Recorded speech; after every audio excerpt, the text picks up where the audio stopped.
All right, Jack, I have a very serious topic I want to talk to you about today. Loving it. Actually, not really, but I want to get your opinion on it. Excellent. Because it's, I shouldn't say it's new or different. Rather, people are actually executing on it. How which nice. Is notable and different. Big fan of execution.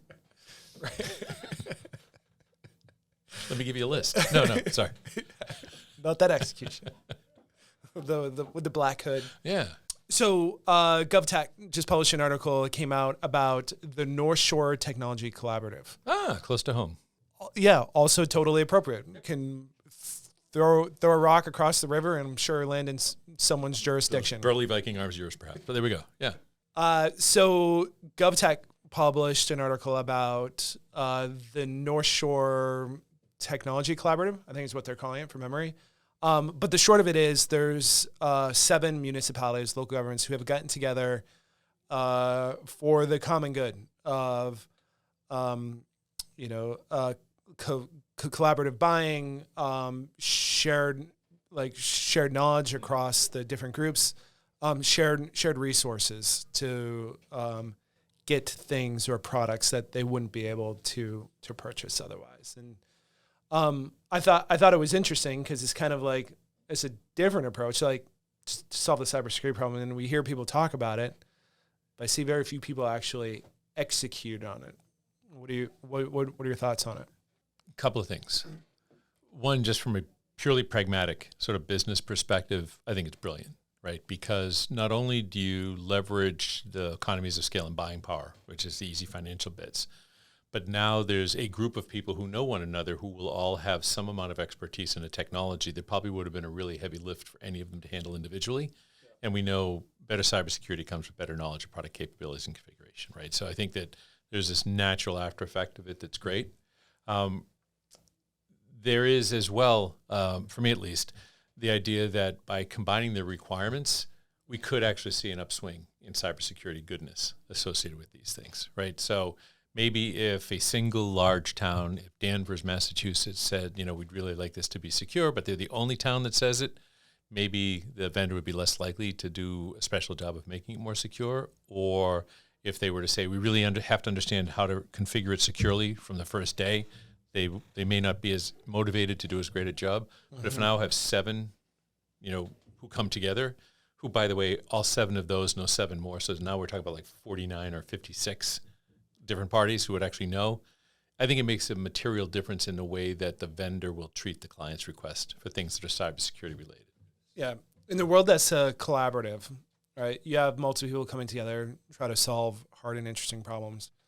Do you think they're better starting from a place of defining an outcome or trying to achieve a tactical objective?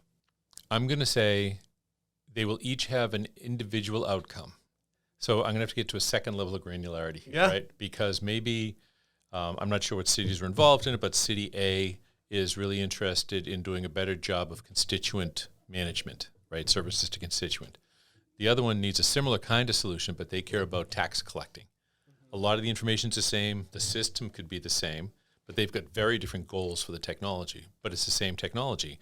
And from our perspective as cybersecurity folks, the security is really similar across the two of them. So I would say that the characteristics of the thing they buy, they should reach accord on. They want to make sure the characteristics match, or they should just buy 2 different products. I'm not sure if it's an outcome-based thing, right? Because the outcome will be different from both of them. This one, I need a limited number of people who can actually tap into, get the information they need related to private value of different property types. And the one over here is like, I need everybody to get into it so they can recognize the services that they need, but I want to make sure that they can't screw with it and steal people's data. Okay, great. 2 sort of different things, so different outcomes, but the characteristics that will enable both of them to be successful will likely come from the same product. Yeah, it's interesting. It is, obviously, I asked the question from the White House directive. Yeah, from the White House directives, yeah. I feel like your option C, your third path here is probably rooted in reality more so than the others. I agree with you. I think it's good. It's good that people are getting together and trying to solve this. I wonder though if getting the different groups together, looking at the problem differently, helps to get them collectively to a better point, or maybe there's something in there that kind of like pulls them off course. And I've wondered how that piece would work. That the fact that you start considering things outside your narrow focus will lead you to have a more difficult time drawing a conclusion? Yeah. Like there's a component of this that I would say in the article, they make reference to they have security services, right? Okay. That in there that it's a fractional thing. Like I'm making this up a little bit, but each municipality gets so many hours per week or per month, right? Or they get so much of a security assessment, right? And they move on. That person moves on to the next one. And in the course of, like, my question is, in the course of trying to find commonalities of being the same, if they almost do themselves a disservice than it would be if they recognize themselves as independent with different needs, but just have a shared resource and use it differently. I don't necessarily conflate the way that the service is delivered with the service provider's capability, right? Yeah, so organization A cares about certain elements of cybersecurity or just certain amounts of exposure, or organization B cares about a different set. It's likely, if it's a good cybersecurity firm, that it'll be able to do both. And by the way, by doing it in this way, and these two folks talking to one another, they may learn from each other. I should be doing more of this. I should be doing more of that. This is how I'm handling this, how you're handling it. And the vendor to both of them benefits, right, because they get a concise set of requirements across both. And the organizations as a whole, like maybe an auditor who's reviewing multiple towns' performance, now they're going to get consistent reporting. So maybe it's better for them. So I think that it probably requires some personal control, right? So you don't allow yourself to get dragged down because that organization is really worried about something that doesn't really affect you, but you think it's interesting. Yeah. But I think you come out to a decent place. Let me give you a different model for this, right? That we've spoken a lot about. I'm not so sure if we've talked so much about it on the show, but things like whole of state services, right? So I think that the collaborative event that we see happening in northern Massachusetts is an interesting, organic way that towns came together to do the right thing.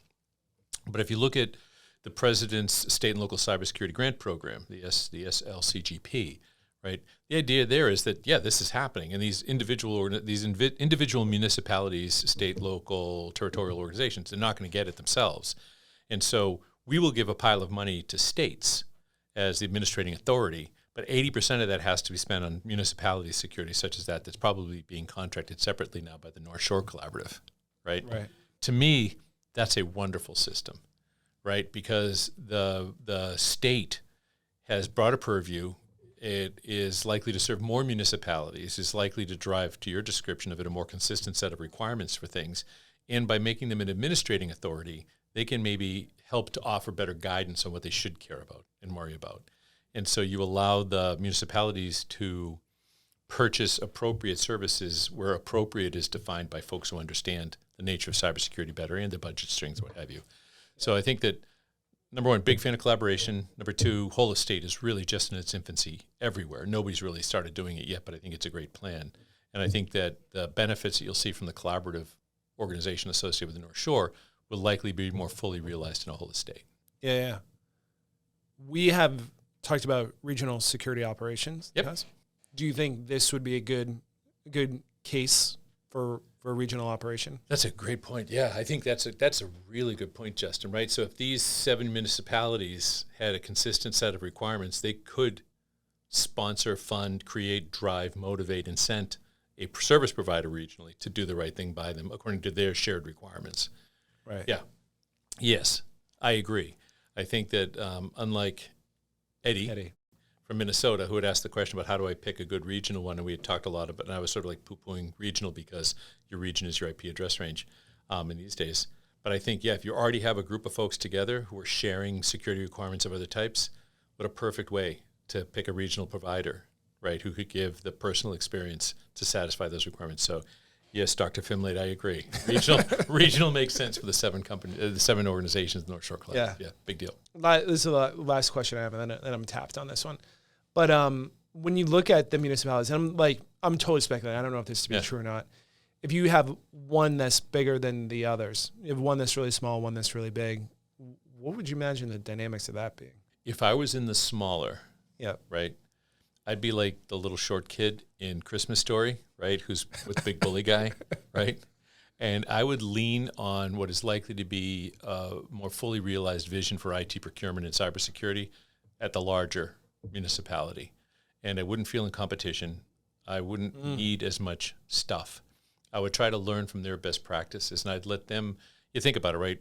Pioneers take the arrows, right? So I'd let the big organization do a lot of the work because they have more experience and more budget and more exposure and more units to worry and more systems and more relationships and more dollars, right? So I think that I would be very happy to support them and follow their lead and add my voice to their requirements, concerns, what have you. And I would lean on them because they, if you think about it, right, they have the most to lose, right? It just in terms of sheer scope. They have the most to gain in terms of efficiency, right? Efficiency per constituent, whatever. So I would be grateful for them. Yeah.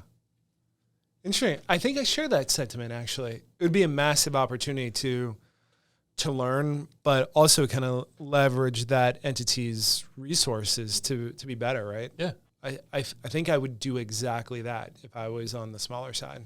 Yeah. But also, I would feel a sense, if I was on the other side of it, I was on the larger side, I'd feel a sense of obligation. Absolutely. Right? I'm saying, like, I recognize, like, we are the largest entity. Like, we've probably got the most skin in the game, but we also have the most capability to help the consortium. One of the things that you've helped me learn in the public sector in general is that these organizations love talking to each other and helping each other out. Unlike commercial, where it's like, fisticuffs all the time, right? Nobody's fighting because, Danbury has better security than Shrewsbury, so I'm moving to Danbury. It's not a concern they have. It's not like private equity and companies, what have you. So the fact that they are so open and so sharing and giving with one another, I think that they would feel that sense of responsibility and probably a sense of pride, for helping others to be better as well. Yeah. So it's a feel-good story. Upbeat, Pwned episode. Okay. I love this. Anything more on this one? Nope, I like it. Cool. If you like this episode, rate us 5 stars, like, share, wherever you get your podcasts. Please uprate us here. If you have questions about technology, interesting articles, breach of the week, send them to pwned@NuHarborSecurity.com. If we feature your stuff on air here, we'll send you some swag goodness, little love bag. We'll get you on the next episode.